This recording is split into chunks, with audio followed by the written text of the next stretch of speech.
வணக்கம். ஓம் அகத்திசாய நமக. இது 2025 ராசி பலன். அதாவது கிரகப்பெயர்ச்சி பலன். சனி பகவான், குரு பகவான், ராகு பகவான், கேது பகவான் ஆகிய 4 கிரகங்களோட பெயர்ச்சியும் ஒரே வருஷத்தில் அமைய போகுது.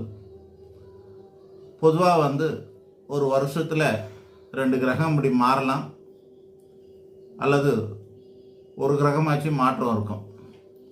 சம்டைம்ஸ் வெரி ரேராக தான் 4 கிரகமும் ஒரே வருஷம் மாற்றம் தரும். அந்த வகையில் இந்த வருஷம் 4 கிரகமும் இடப்பெயர்ச்சி ஆகுது 2025.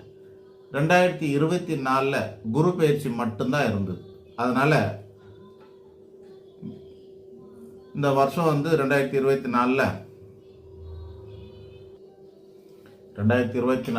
மே